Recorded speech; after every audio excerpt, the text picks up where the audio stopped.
De retour dans l'Africa Newsroom, nous sommes toujours en compagnie de nos invités. Madame Ekwedede, ministre conseillère du président togolais Faure Gnassingbé, Nadim Michel Khalif, économiste, et de notre éditorialiste Malika Cher. Place à présent à notre dossier du jour.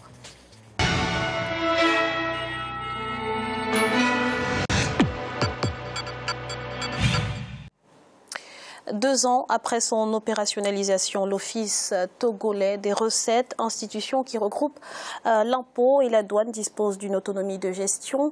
Elle a été mise en place pour rendre efficace la perception des impôts. Quel bilan à ce jour? Notre correspondante à Lomé, Aimé Fakofi, nous apporte quelques éléments de réponse.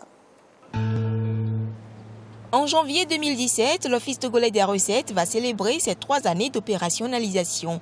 Effectif depuis janvier 2014, l'Office a dès lors engagé des réformes dans le souci d'une part d'offrir des services de qualité aux contribuables et lutter contre la fraude et la corruption d'autre part. Cet organe regroupe la douane et les impôts. Il dispose d'une autonomie de gestion. Selon ses premiers responsables, entre 2013 et 2016, les recettes liquides enregistrent une tendance haussière avec un taux d'accroissement de 51,2%. Sont considérées comme recettes liquides les recettes susceptibles d'être utilisées effectivement pour faire face aux dépenses de l'État. Les recettes non liquides, elles, représentent l'ensemble des recettes qui échappent aux caisses de l'État suite aux avantages fiscaux, des chèques trésors auxquels s'ajoutent des prélèvements pour subventionner les produits pétroliers.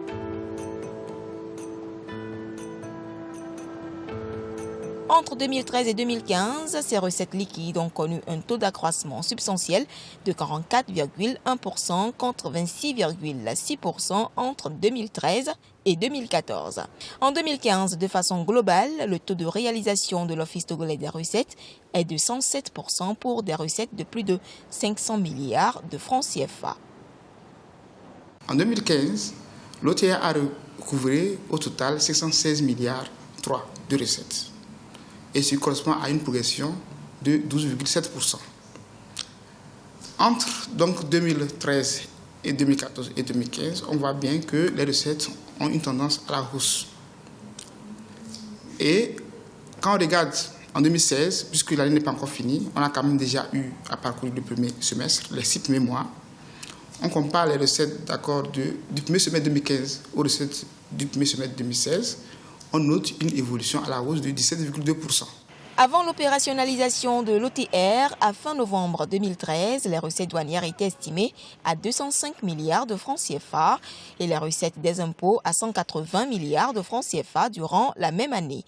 Afin de mieux collecter les impôts, l'Office togolais des recettes a mis en place un dispositif facilitant la traçabilité des chiffres d'affaires des contribuables. Une facture normalisée en fonction de la taille de l'entreprise est distribuée aux directeurs d'entreprise. Seulement, certains, à l'exemple de ce jeune mécanicien, font face à la réticence des clients à payer la prestation de service qui prend en compte la taxe sur la valeur ajoutée. Cette taxe est de 18% au Togo. Ils n'aiment pas prendre la facture normalisée. Parce que sur la facture normalisée, je crois bien que le prix que tu donnes, c'est ça que le client doit payer. L'une des difficultés auxquelles sont confrontées la plupart des petites et moyennes entreprises se révèle être l'utilisation de la facture normalisée qui, pour l'heure, ne plaît pas à tous les clients puisqu'il revient au consommateur final de payer la taxe sur la valeur ajoutée. L'OTR, suite à des plaintes de bien d'opérateurs économiques, tient à rassurer. Nous sommes en train de réfléchir pour voir dans quelle mesure on peut essayer davantage d'améliorer la situation pour que les gens comprennent que la facture normalisée n'est pas une réforme qui est venue pour créer une gêne au niveau de la gestion des entreprises. Bien au contraire, c'est que l'OTR a voulu formaliser le circuit commercial, le circuit économique de notre pays. Les 21 et 22 octobre 2016, l'Office togolais des recettes a initié des journées portes ouvertes à Lomé. Objectif, se faire connaître davantage et réfléchir sur les moyens d'améliorer la relation entre l'Office et les opérateurs économiques. C'est l'opportunité donnée à nos partenaires de nous connaître davantage, de voir les défis qui les attendent et ce que l'OTR peut faire pour les accompagner à progresser et les aider à payer davantage leurs impôts. Nous sommes très heureux parce que nous avons vu que les responsables de l'OTR sont dès à présent disponibles à accompagner les opérateurs économiques à mieux payer leurs impôts. Et je pense que ce qui avait manqué dans le temps, c'est ce dialogue-là qui n'a pas existé ou était insuffisant. Et ça a permis de créer une psychose au sein de l'ensemble des opérateurs économiques togolais. Au-delà de cette opération de communication devant encourager les contribuables à payer davantage leurs impôts, un constat est là. Au sein de l'opinion publique, l'Office ne fait pas l'unanimité, vu les recettes enregistrées par cette institution depuis sa création. Avant l'entrée en vigueur de l'OTR, sur les 5 dernières années, j'ai encore les statistiques. Les recettes ont progressé de 0 à 43% au niveau des douanes. J'ai encore le bordereau. Au niveau des impôts, les recettes ont cru de 0 à 45%. J'ai encore le bordereau. Mais comment voulez-vous déstabiliser ou mettre en commun des trucs qui donnent des résultats pour un dessein inavoué? Selon les chiffres disponibles, le taux d'accroissement des recettes douanières entre 2009 et 2012, période de non-opérationnalisation de l'OTR, est estimé à 43,43%. Et sur la période 2008-2012, les recettes fiscales, elles, ont progressé de 54,42% contre 27,9% entre 2013 et 2015. Face à ce constat, beaucoup d'observateurs recommandent au gouvernement togolais de revenir à l'ancienne formule. Les lois rectificatives qui ont eu lieu, première année d'application, deuxième année d'application, vous avez vu qu'ils ont recouru à des prêts de la Banque africaine de développement pour pouvoir financer l'investissement. Alors qu'il y avait sur le budget 12 milliards qui ont été débloqués pour assurer l'investissement. Mais à quoi ça sert tout cela si cette institution était performante? Pour moi, après 2 ans et demi de cette pratique, j'estime que c'est un fiasco. Les autorités doivent remettre bas la terre pour essayer de revoir les pesanteurs et puis se restructurer. Selon les objectifs fixés par le gouvernement, l'Office togolais des recettes doit atteindre d'ici fin 2016 575 milliards de francs CFA. En 2014 et 2015, l'Office a atteint des taux de réalisation respectivement de 110% et 107%. Comme perspective, du côté du commissariat des douanes, on souligne la mise en place dans les jours à venir des mesures d'accompagnement pour l'application du tarif extérieur commun à travers les produits de la 5e bande. La douane annonce également un déplacement de lignes tarifaires d'ici janvier 2017. Du côté du commissariat des impôts, le contrôle fiscal et un accompagnement des opérateurs économiques seront entre autres renforcés. Monsieur Khalif, quelle appréciation faites-vous de l'action menée par l'Office togolais des recettes? Vous savez, avant de le juger, il faut remettre cet Office togolais des recettes, l'OTR, dans son cadre historique. Il faut remonter en 1990. En 1990, il y a eu une sorte de révolution au Togo, comme dans la plupart des pays africains francophones, où tout a été déstabilisé. Les institutions ont été déstabilisées. Et la fraude fiscale et douanière s'est épanchée à travers tout le pays. Donc les recettes fiscales ont baissé. Il fallait subvenir surtout à la remise en état de l'économie togolaise qui était ébranlée depuis 1990 jusqu'à 2005, jusqu'au retour du président Faure au pouvoir. Donc il fallait restructurer toute l'économie. Et malheureusement, il n'y avait pas assez de courage de la part d'un Togolais, quel qu'il puisse être, pour réaliser ce réajustement fiscal. Et on a dû faire appel à un étranger, un Canadien d'origine rwandaise, qui avait fait déjà ses preuves au Rwanda, chez Kagame, où il avait déjà géré un office des recettes pour pouvoir le mettre en place au Togo. Je crois que le travail qu'il a fait, au point de vue structurel, c'est excellent. Néanmoins, on n'a pas tenu compte de l'éducation de la population. Parce que la population, les chefs d'entreprise, la plupart des entreprises, avaient profité de l'état de délabrement des institutions entre 1990 et 2005 pour pouvoir profiter des facilités de fraude, aussi bien au niveau des impôts qu'au niveau des douanes. Et maintenant, ils ont dépensé tout cet argent qu'ils ont accumulé. Ils ont vécu sur un train de vie élevé grâce à cette fraude. Maintenant, on vient les remettre dans un étau.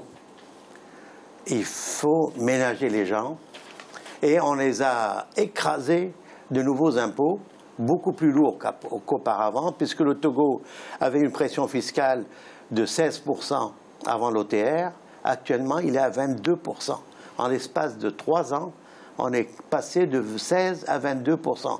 Un accroissement ça fait combien, de 6% sur 16%, du tiers. C'est comme si, imaginez-vous qu'en France, on augmente les impôts d'un tiers. Madame la ministre, que répondez-vous? Tout d'abord, je voulais agréer avec ce Khalif que l'OTR, c'est vraiment une réforme courageuse qui a été mise en œuvre.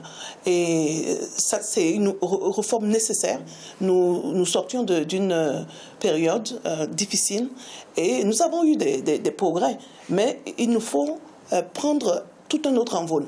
Vous savez, nous avons quand même réussi à réduire un tant soit peu la corruption, mais la pauvreté, mais on a quand même encore aujourd'hui un Togolais sur 2 qui est pauvre. On a une jeunesse qui est confrontée au sous-emploi et au chômage. Des mesures sont en train d'être prises, mais il nous faut avoir un financement conséquent. Et quand nous nous alignons avec ce que nous savons comme cadre international, le plan d'Addis Abeba, le programme d'action d'Addis Abeba, on ne peut plus simplement compter sur l'aide. Il faut absolument se donner les moyens en mobilisant les ressources internes. C'est ce que le Togo a choisi de faire en mettant en place l'Office togolais des recettes. Et ça donne des résultats. Maintenant, quand j'entends que ça ne donne pas assez de résultats assez rapidement, évidemment, le reportage me dit il faut que ça aille plus loin, plus rapidement. De l'autre, ça c'est une manière de voir. De l'autre côté, il y a des gens qui disent que c'est trop rapide, comme M. Khalif disait que c'est un peu comme un rouleau compresseur, ce que ce n'est pas. En fait, par rapport à la pression fiscale, si ça augmente, ça ne veut pas dire qu'on a augmenté les impôts. C'est le meilleur effort de mobilisation des recettes fiscales. La simplification qui est mise en place, la rationalisation, l'informatisation, tout cela nous permet de pouvoir mieux mobiliser les recettes fiscales. Et là, le montant de recettes, comparé au PIB, qui est le taux de pression fiscale, est plus élevé. Il n'y a pas eu de nouveaux impôts, d'augmentation massive d'impôts, mais il y a eu une amélioration de la mobilisation des recettes. Et c'est quelque chose qu'on doit continuer. Mais je conviens avec M. Khalif que l'éducation fiscale est nécessaire, le civisme fiscal doit se construire progressivement et c'est avec grand plaisir que je note que l'OTR s'y met en renforçant ses activités. Alors, d'après ce qu'on a vu dans le reportage, sur la période 2008-2012, les recettes fiscales ont progressé de 54% contre seulement 27,9% entre 2013 et 2015. Comment l'expliquez-vous? 2013 et 2015, donc on est en train de parler de 3 ans. C'est ça, 2013, 2014, 2015. Et n'oubliez pas que l'OTR s'est vraiment mise en place en 2014. Donc nous sommes en train de parler de 2 ans. Si nous parlons de... Donc on est en train de comparer un peu, entre guillemets, les mangues et les oranges pour utiliser le contexte africain.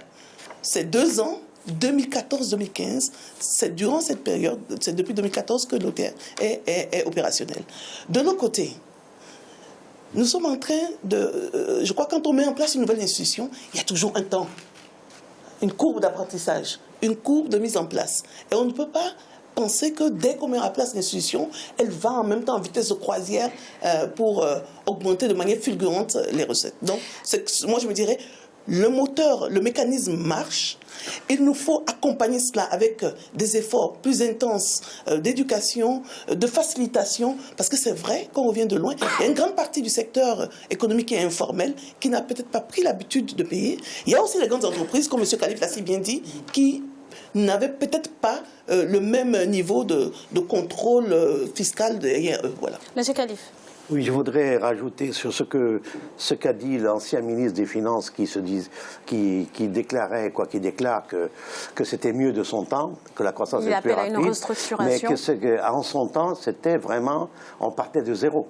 D'ailleurs, il a dit bien de 0 à 45%. Parce qu'il n'y avait plus de fiscalité opérationnelle. On sortait vraiment d'une période de désastre total politique où il n'y avait plus de loi fiscale en pratique, où tout le monde fraudait. On est passé de 0 à plus. Maintenant, par contre, s'il y a un mécontentement de la population, cela provient de l'injustice fiscale. Parce que tout le monde ne paie pas les impôts ni la douane. Ça, il faut le dire. Je suis opérateur économique et je sais ceux qui payent et ceux qui ne payent pas. Mais on ne peut pas le dire parce qu'il y a des peurs qui nous habitent. Pour ceux qui ont le courage de dire des choses, on les... c'est pas qu'on les massacre, mais on les massacre financièrement. Malik, il y a le secteur informel aussi qui échappe. Oui, et on parlait de pédagogie. Là, il y a beaucoup de pédagogie à faire justement pour dire à ces personnes qui sont actives dans l'informel justement de payer des impôts. Parce que ce n'est pas tout le temps évident. Ces personnes-là ne trouvent pas forcément leur compte quand ils voient justement la fiscalité qui est proposée.